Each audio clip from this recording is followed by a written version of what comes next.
Hello, welcome to episode 51. We're almost at the annual mark here of doing Living Well today.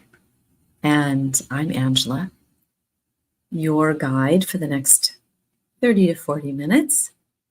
And today we are talking about enough-ness. Being enough. I am enough. I am more than enough. And there's lots of buzzwords that come into our lexicon and our day-to-day lexicon. And recently, this imposter syndrome, the notion of imposter syndrome, apparently it is a technical term from a psychologist, but I see it everywhere now. And I thought, imposter syndrome, what is that? And as I read it, I said, yeah, certainly I have felt that. I think pretty much every human being on the planet has felt that. So I want to talk about that. And reframing that, because you see, I think imposter syndrome is actually a really good sign, because to me, you're stretching. It means you're coming into a time in your life or your work, wherever you are finding yourself, and you're stretching beyond and evolving to somewhere new. And so that voice of doubt comes in your mind and says, well, who do I think I am anyway? What if they find me out? What if I'm not that smart? What if? What if? It's doubting your worth, doubting your achievements, despite evidence, never feeling you're good enough. Every one of us has felt that, feels that, will feel it again. And it's one of the age-old things of being human, of questioning yourself, reframing that and learning how to transform that, transmute it into your light is a superpower. So we're here to talk about cultivating your superpower on transmuting and transforming those negative thoughts, self-talk conversations that are telling you somehow that you're not good enough to do or be or have whatever it is that you're doing, being, and having. So it's that little voice inside, right? You're not enough. Who do you think you are? You don't know what you're talking about. It's a mindset that holds us back. So we're going to move through that today with some tools and techniques on a better story, a different kind of story that you can tell yourself. And something unusual I believe I'm going to do today is actually, I have to stop it so that because StreamYard is recording all of this for me. I think I'm going to do episode 52 back to back today. And because this one was already planned, but I think given the chaos and all of the devastation that is happening throughout the Southeast and up into the Appalachia region, I think it's necessary to talk today about trust and divine timing and learning to reframe and see the lens what you're seeing through your lens is unfolding around you, and how to shift your perspective on that and shift into trust and faith. So before we begin today, we're going to say a prayer together for those who are suffering and who have lost everything and maybe lost loved ones. For those who have been lost, let us say a prayer for them as well. And then realizing that I'm going to go right into episode 52 today. I don't have a graphic, a thumbnail designed for it or anything, but I'm going to do that, and then I can always design the graphic afterwards, right?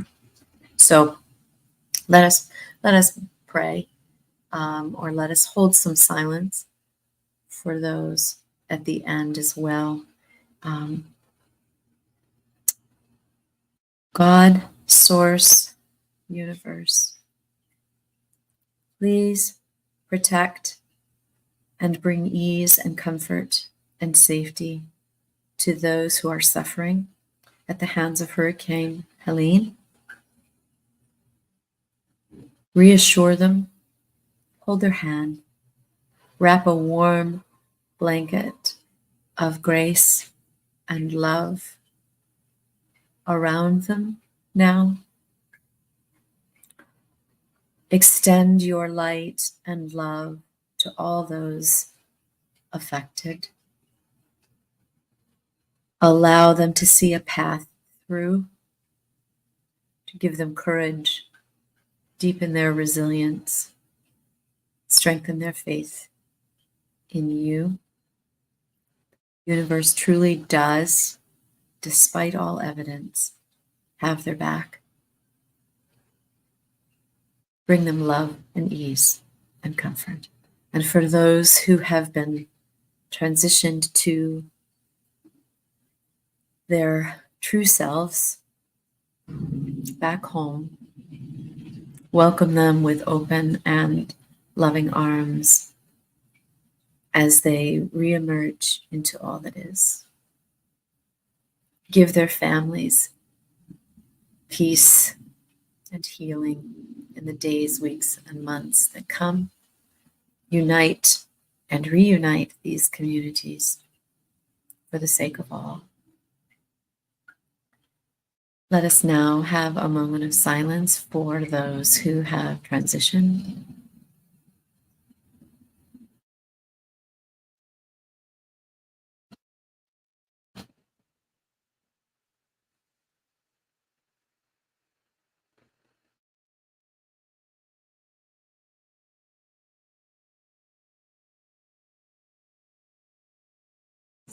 Amen. And God bless each of you for being here to share this time and space with me. And whether you are seeing this live or you see this on replay, you are always welcome in this space. And it is not a space of judgment. It is an unconditional space. It is an objective space. And on the heels of so much that is unfolding and old systems that are breaking down and crumbling away, we create a space here of deeper understanding, of faith, of light and love and gratitude for the blessings we do have and the control and the power that we do have. And that is always our reaction to whatever is unfolding in front of us and around us. Steadying in the storm, friends. That's what living well today is. So let us talk about being enough in that steadying of the storm. So before we begin, take a deep breath and affirm for yourself, I am enough. I am more than enough. I am always more than enough. I always have enough, am enough, love enough, and beautiful enough, and smart enough.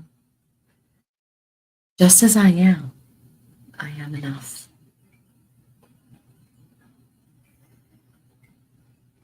What if you could remind yourself of that every day?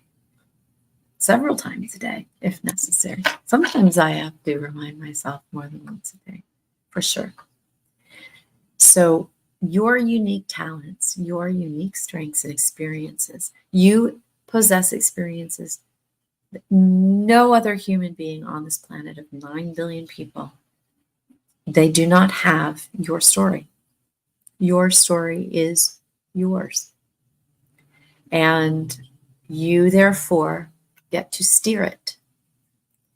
You are worthy of the success that you have in your life, whatever success might mean for you. We're going to talk about Maya Angelou has a beautiful phrase about what success meant to her. It's something to consider, and I'll share that with you in a bit. Let's begin at the beginning, which is what is this imposter syndrome that so many gurus and self-development folks are talking about these days. Psychologists define it as a persistent feeling of inadequacy, despite evident success. It's a nagging belief that you've only succeeded due to luck, or what others have given you, or what your name is, it's a worry that others will find out you're not as capable as you seem on the surface. Studies show exactly that about 70% of people experience this in their careers, from students to CEOs, to nurses and doctors, to homemakers, husbands and wives. No one is immune. Studies show 70%. I think it's 100%. I think it's 100% at some level. So we're going to break it down, what it looks like, what it feels like. And some of this may resonate with you. And most importantly, how to move through it when it comes up, because it will come up. What are the roots of it? It's based on deep-seated beliefs. It's an old belief system that exists that you've grown up with in some way, shape, or form. It literally could have been propagated, and most likely was, from the time you were a small child. And whether there was always a striving for perfectionism within the home, or a perfection mindset, the expectations and standards set, alcoholism in the home, abusive and addictive behaviors in the home, all of those things can contribute. Being human, really. Do you compare yourself constantly to others? Yeah. Maybe a parent always said, well, if you could only be more like your brother, or if you could only be more like your older sister, or couldn't you be like your cousin, Shirley? Well, why can't you be like that business owner? Why can't you do this? Why can't you be a better student? Your best friend does this. Why can't you teach better? Why can't, right? Coaches, you must often feel this. You have screaming parents at you from the stands, right? Or maybe you're maybe you're an athlete and you had that coach where you just never could live up to anything that they had set for you, and you allow their standards to become yours. Which is, by the way, it doesn't exist.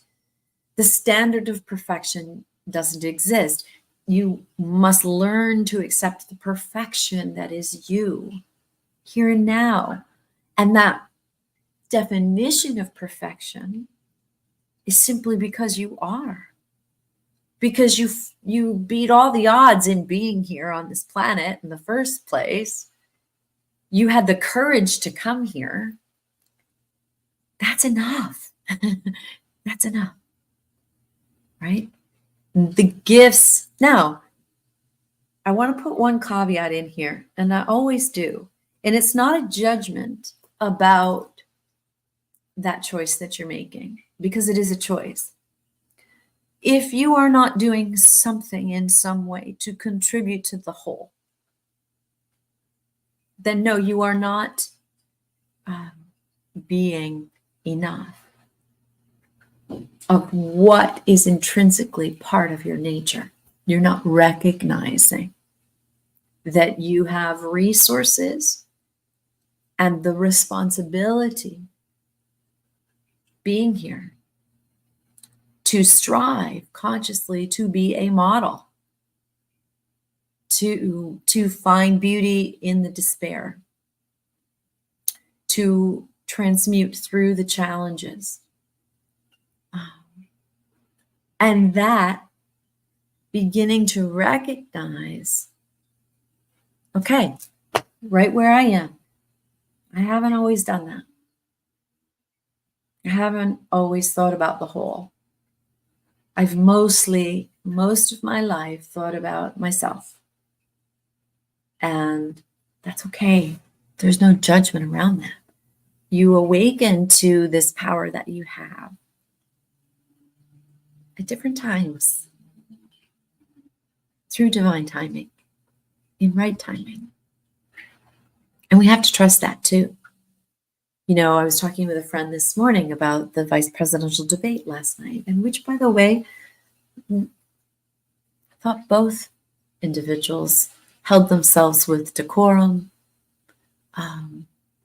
Both people quite capable in standing up under immense amount of pressure.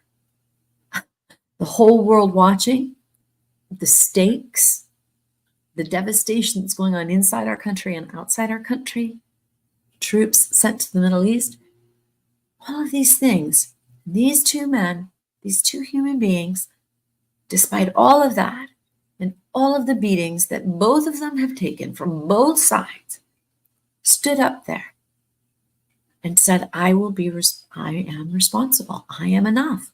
I am standing here and I am enough as I am. Not saying both of them were 100% truthful. I have yet to be introduced to a politician that is. But can we all sit here and say, we have been 100% truthful in our lives, even when the stakes were high? Come on now. No guru would say that, even. No fully enlightened person would ever say, I've always been 100% truthful. No. Nope. So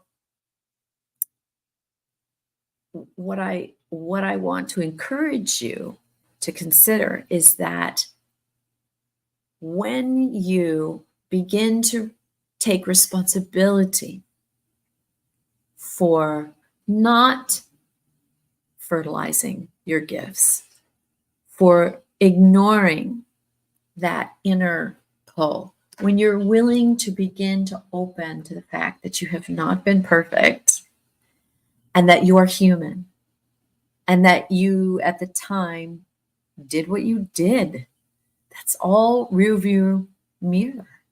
If it doesn't bolster you, if it doesn't give you the courage and the comeuppance to move forward, then let it go.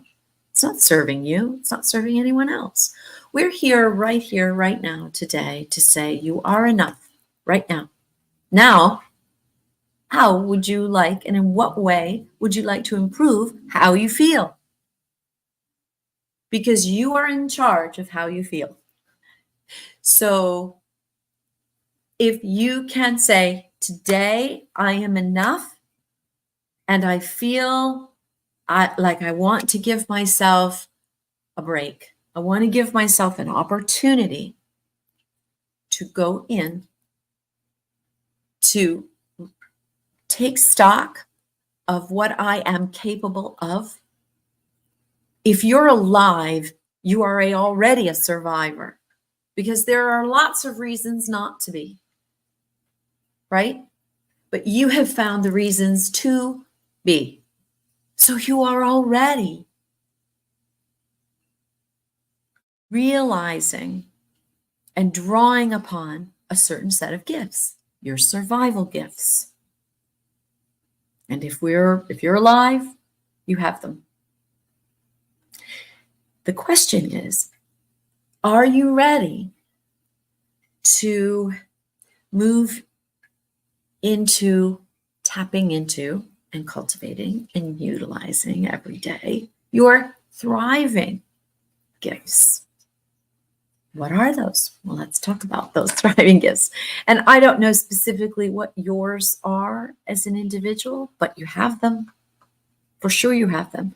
You are a child of Source. You are a child of God, of the universe. You are here. You are a child of nature. And nature, as much wrath as at times it can have, it's always a cleansing process. It knows how to regenerate itself, and most times comes back more magnificent than ever before. It may take time, it may take help, but it does. So how do these shifts happen? One of the key shifts that we can make in turning inward and embracing this enough-ness idea is, can you say to yourself, I accept. I accept the challenge to evolve and not be stuck in the old story. I accept. You stand up like those two gentlemen at the lecterns last night and you say, I accept. I am ready. Now let's begin the work. It means accepting you are already whole and complete, even with the imperfections.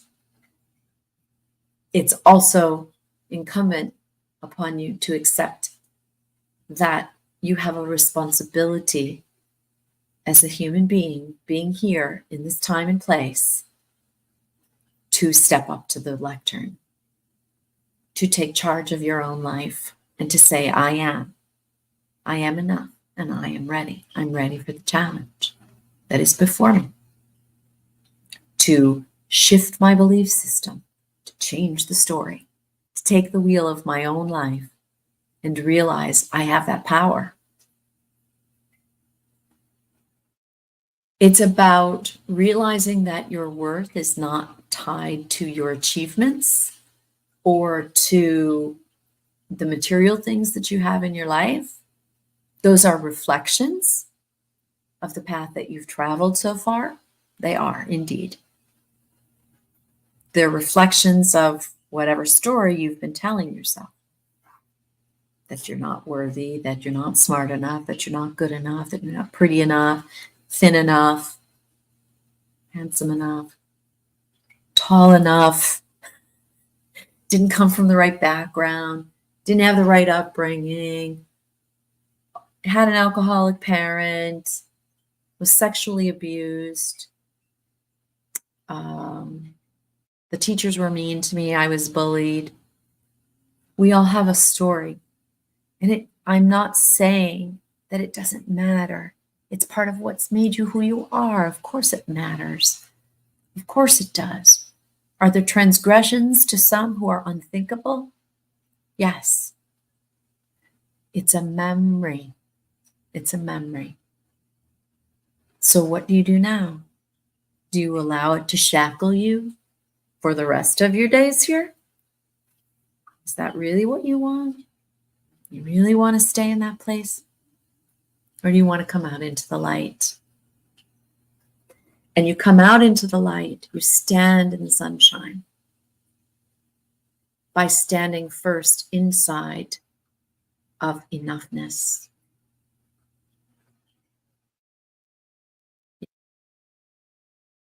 Here's that quote from Maya Angelou. I have it on my screen. Success, by her definition, is liking yourself, liking what you do, and liking how you do it. True success comes from within, from accepting ourselves completely. All the arthritis, the wrinkles, I was looking at it today. I'm like, oh, I want the tight necks like all of the celebrities, because it does, right? It looks more aesthetically pleasing because this beauty that is tied to youth. And I'm not going to sit here and say that I don't, work to try to retain the youthfulness as best I possibly can. But a lot of my mindfulness around beauty and light comes from a focus, my attention on my thoughts and my beliefs from the inside out. And as I do that, I also think that light helps the aesthetic and the way people perceive you, even beyond, the layer of your skin. When they are in your presence, do they feel enough? Do you shine your light so bright with this self-assurance and completeness that you are, the beauty that you inherently are as a human being? Are you so sheared up in that that when people walk into your circumference, they enjoy being around you. They feel better. They feel like maybe I am enough. Maybe I can be, not comparing themselves. They just feel better. It's something your light helps stir within them to help see and feel their light. That's how it works. So let's get practical about this. Okay. How do we begin to transform this feeling of not enoughness into something that empowers us and moves us forward, moves us up, ascends us to our next level of being? You have to acknowledge it. You have to say, I am ready to be more aware. The first step is awareness. Recognize when it shows up. And this is with everything, any self-doubt, any self-talk, any negative words, any gossip, starting to talk about someone else. And it's still part of me. It is still part of me, and I work to shed it.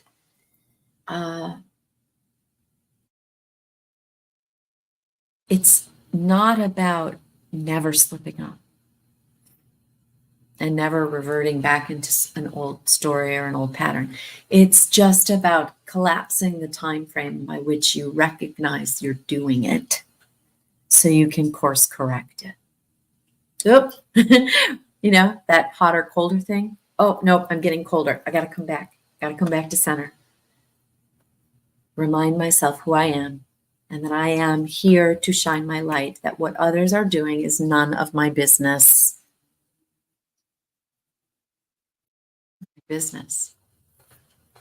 And I have to do that often with my daughter. It's none of my business. It is her life. Her soul is in command. She has a track that she is following. And I offer guidance when I can. And sometimes that guidance veers over into steering her. And I used to just think that was the norm. That was being a good mom. At 24 years old, she is fully capable, more than capable, more than enough, and more than capable to design her own life. So does that sound familiar for us moms especially? So by bringing light and awareness to something, you have the opportunity to shift it, to literally change its energy, and weaken its power over you. Yeah, like shoo fly, shoo. If it's an idea that doesn't serve you, that makes you feel crummy, that's an old idea and it's not serving you. Shoo fly. Thank you for warning me. Thank you for reminding me, but that thought is no longer needed. And you literally can talk to it like you're talking to another human being. Shoo fly. You have no business being here anymore. You served me up to a certain point. You no longer do. Goodbye. That's releasing it. That's transmuting it. And taking a deep breath.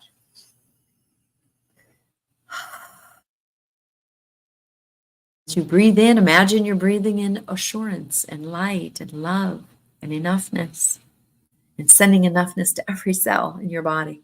And as you're exhaling, you're releasing all the not enoughness stuff, the old story, that which no longer serves you. So you're reframing your thought. If something comes up, let's reframe right now. So a negative belief arises, and you think, oh, I'm not qualified to do that. I'm not qualified to speak to that. Remind yourself, you've worked hard.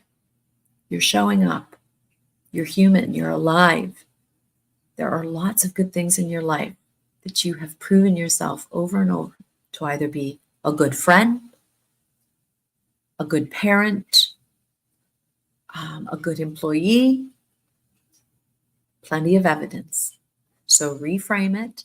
I've worked hard. I've earned the opportunity. Yes, I am going to go for that position, or I am going to have that conversation, or I am going to ask that person out on a date. because I am all that. I am enough. I am enough, you see. Celebrate when you do have some success. Celebrate it. Mark it down, codify it, write about it in your journal, anchor it in your body. We've talked about and shown anchoring before, Yes, I did it.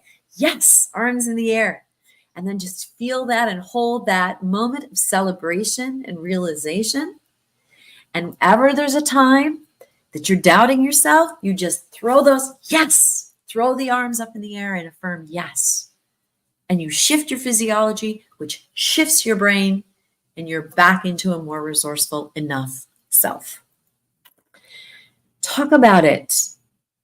Don't make it a dirty secret. If you don't feel like you're enough or smart enough or good enough, never talking about that, never sharing it with someone. Be vulnerable, be truthful, be transparent. Call up your bestie and say, you know what? I just feel like I'm just a fraud. And then see what they say. See what they say.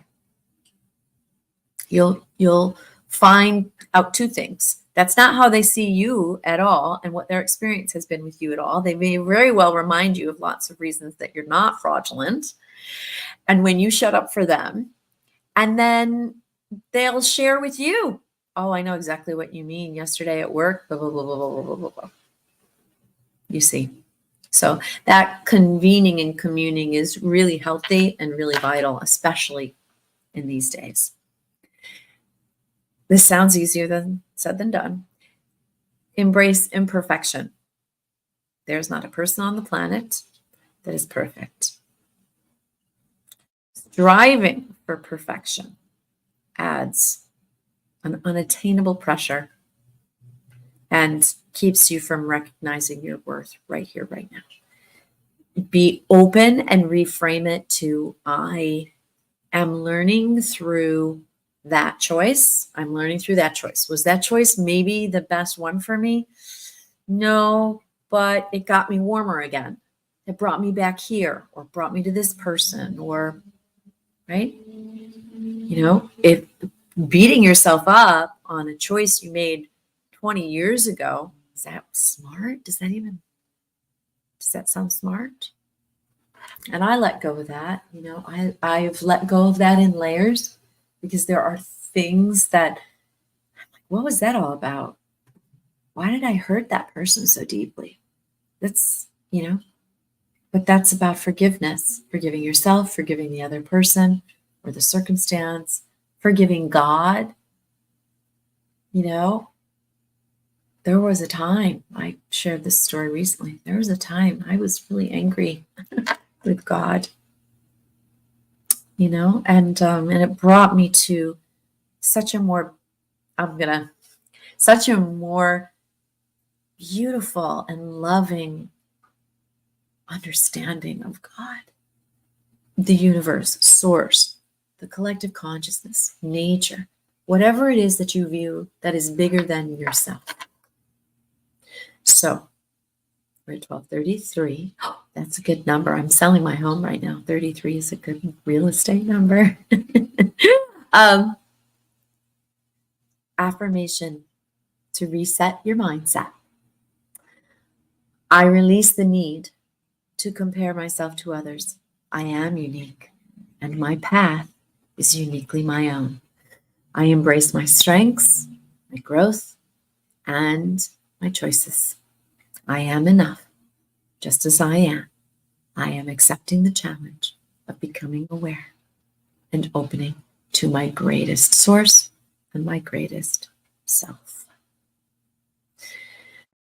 Take a few deep breaths.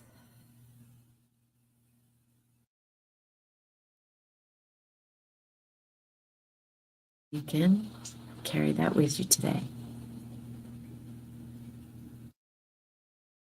As we wrap up, transmuting the not enoughness into your light, it's a journey like everything else that we talk about here. I use the word path often because doesn't it feel like that's what we're on? I mean, when I say it, path, it grounds me. It reminds me I am here. I am walking. I am showing up. I'm on the path. And it takes this whole business of being human, takes self-compassion.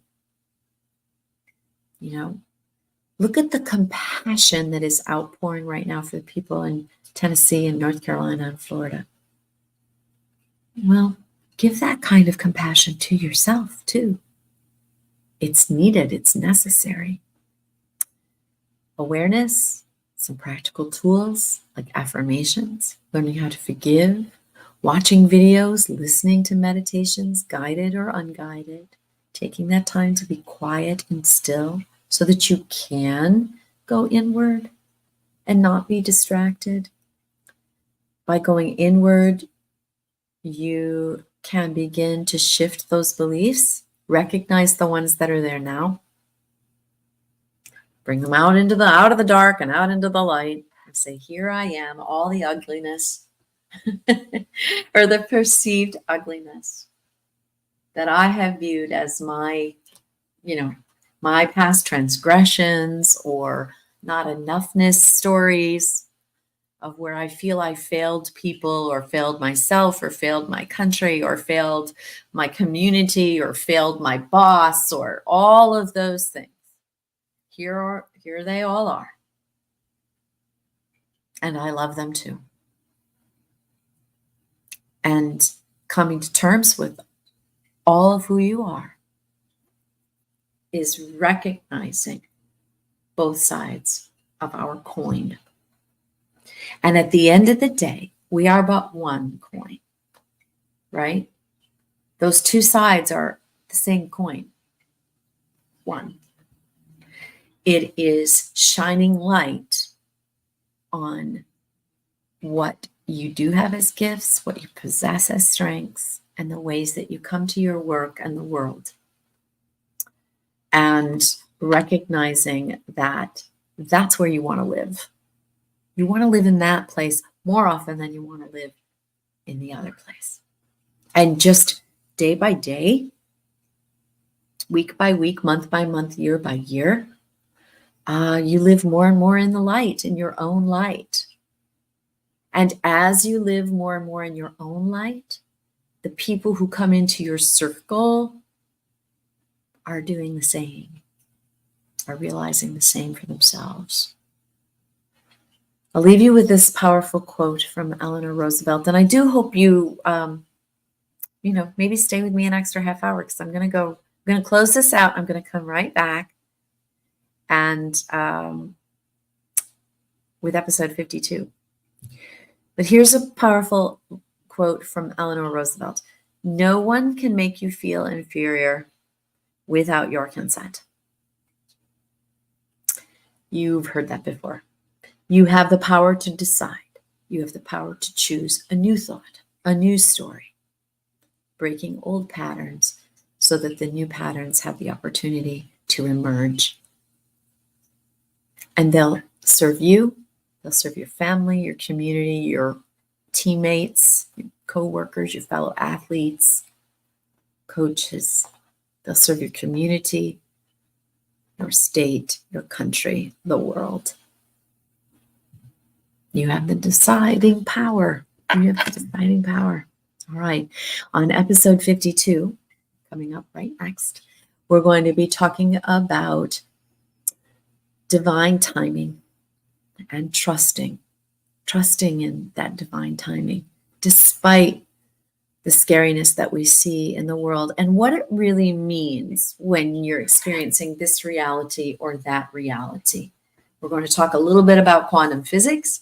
We're going to talk a little bit about ascension and vibration and frequency. So this is a big energy episode, this one coming up. And Hurricane Helene had a particular energy. And it is unbelievable on some level what we're seeing. But having seen that, I now have a choice of what to think and feel and how to behave and how to craft my words and intentions from here forward. And that's what we're talking about on episode 52. So God bless you. Stay safe. Keep shining. Keep showing up for the work and saying, I am enough. I am ready to see my light, to realize my light for the benefit of me and all. And so it is.